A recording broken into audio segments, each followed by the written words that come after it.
যদি থেকে থাকেন তাহলে সুন্দর করে আপনি লেখেন যা যা আমরা বলব। আমি বলব আইবিডব্লিউটা কি, এটার ইতিহাসটা সংক্ষেপে।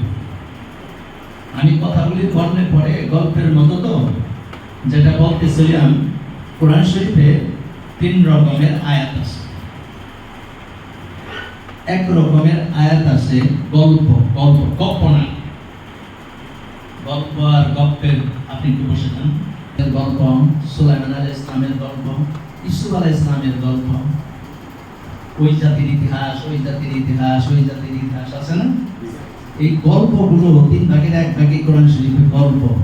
ওই গল্প দিয়ে এই বান্দা, এই মানুষদেরকে, দুনিয়ার মানুষদেরকে আল্লাহ রাব্বুল আলামিন বোঝাতে চেয়েছেন ভালো কাজ করলে সম্মান হবে, খারাপ কাজ করলে পরে সম্মান হবে না।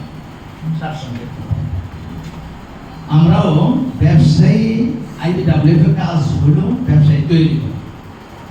আমি কথাগুলো গল্পের মাধ্যমে বিভিন্ন উদাহরণ দিয়ে আপনাদের সামনে প্লেস করার জন্য চেষ্টা করব ইনশাআল্লাহ। আমাদের লক্ষ্য হলো আপনাদের অর্থ কিভাবে বাড়বে, ব্যবসায়ী কিভাবে তৈরি হবে। ইন্ডাস্ট্রিয়ালিস্ট অ্যান্ড বিজনেসম্যান ওয়েলফেয়ার ফাউন্ডেশনের পুরান ইতিহাস হলো 1976 সালে পুরান টাউনের 7-8 জন ব্যবসায়ী মিলে একত্রিত হলো বাংলাদেশ চামড়া সমিতির সভাপতি। ব্যাংক থেকে টাকা নিলে সুদের সাথে সম্পৃক্ত হতে হয়, কিভাবে সুদ থেকে বাঁচবো এটার উপর ভিত্তি করে 8-9 জনে মিলে একটা সমিতি করলেন, নাম দিলেন মুসলিম বিজনেসম্যান সোসাইটি। মুসলিম বিজনেসম্যান সোসাইটি এবং আমাদের কিছু মুরব্বী একত্রিত হয়ে একটা কনফারেন্স করলেন খুলনায় 1978 সালে। এখানে সারা দুনিয়ার 2-3 জন অর্থনীতির ভিতরে একজন ডক্টর উমর চাপড়া। এখানে অর্থনীতির ছাত্র কেউ আছেন? ডক্টর উমর চাপড়ার বই আমাদের এখানে 3-4টা বই বাংলা হয়েছে, একটা বই ইংরেজি আছে। ডক্টর উমর চাপড়া ফর্মুলা দিলেন, তোমরা হয় একটা লিজিং কোম্পানি করো, না হয় একটা ব্যাংক করো। এই চিন্তা চেতনার উপরে ভিত্তি করে 1983 সালের 30 মার্চ ইসলামিক ব্যাংক, এবং ওই বছরই আগস্ট মাস থেকে ব্যাংকিং কার্যক্রম শুরু হলো। এটা একটা ইসলামিক ব্যাংক হলো। যে ইসলামিক ব্যাংকের আপনারা শুনেছেন, আমি 18 বছর ডাইরেক্টর ছিলাম এবং 7 বছর অডিট কমিটির চেয়ারম্যান ছিলাম, এবং সৌদি আরবে 25 বছর ছিলাম। সেখানে স্পন্সরদের সংগ্রহ করা, তাদের সাথে যোগাযোগ করা দায়িত্বটা আমার মাধ্যমে পালিত হয়েছে। থেকে 2006 সাল পর্যন্ত 1989 সালে নামটা চেঞ্জ হলো, নাম দেওয়া হলো industrialist and businessman association IBA। সারা দেশ জুড়ে এটার কার্যক্রম করার পরিকল্পনা নেওয়া হয়েছিল। এই জন্য 1989 সাল থেকে 96 সাল পর্যন্ত এই নামে চললো।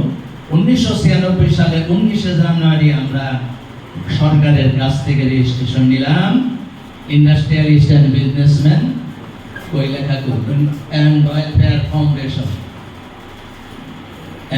যেখানে কোম্পানিগুলো রেজিস্ট্রি হয় 1860 সালের আইন অনুসারে, যেখান থেকে ইসলামিক ব্যাংক রেজিস্ট্রেশন নিয়েছে।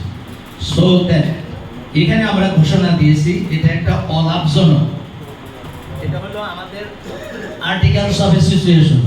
এটা আপনারা যে কেউ পেতে পারেন, এটা পড়বেন। এখানে আছে এটা একটা অরাজনৈতিক, অলাভজনক, সমাজ সেবামূলক দাতব্য প্রতিষ্ঠান। আমরা এই নামের ব্যানারে ব্যবসা করব না, অলাভজনক, আমাদের এখানে লাভ নেই। চান্দা টান্দা দিয়ে। সম্মানিত ভাইরা, বাংলাদেশ 5 আগস্ট আমরা একটা নতুন বাংলাদেশ পেয়েছি, আলহামদুলিল্লাহ। এক সময় কথা বলার অধিকার দিয়েছে, আলহামদুলিল্লাহ।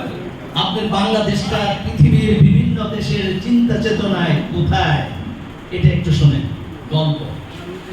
দেখেন অর্গানাইজেশন আছে ফুবর্স, এখানে যারা অর্থনীতি এবং ইউনিয়ন চেম্বারের সদস্য আছেন তারা পৃথিবীর 107টা দেশে, এটা ফুবর্স আমেরিকা 107টা দেশ নিয়ে বর্তমান বিশ্বে ব্যবসার দিক থেকে বাংলাদেশ কোন জায়গায় 160টা না, 3টা দেশের আমি উদাহরণ টানি।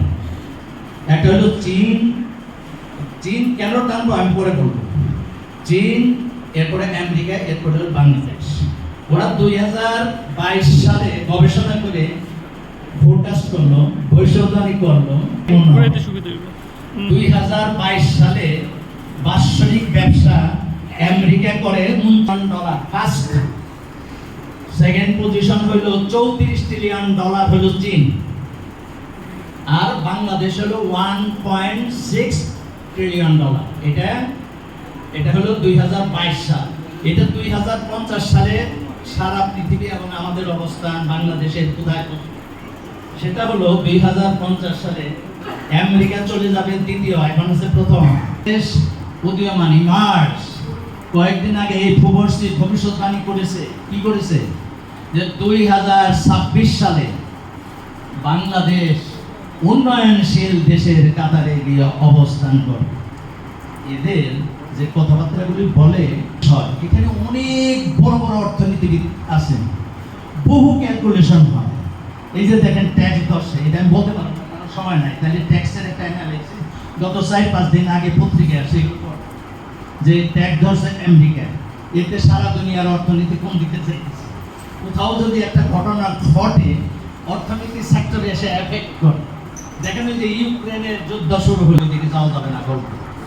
এখন এই গল্প হলো যেটা বলছিলাম, আল্লাহ রাব্বুল আলামিন গল্পের মাধ্যমে আমাদেরকে শিখাইছে। গল্প করলে পরে মানুষের মনটা নরম থাকে। দাদা দাদি, নানা নানি, এরপরে যারা আছে গল্প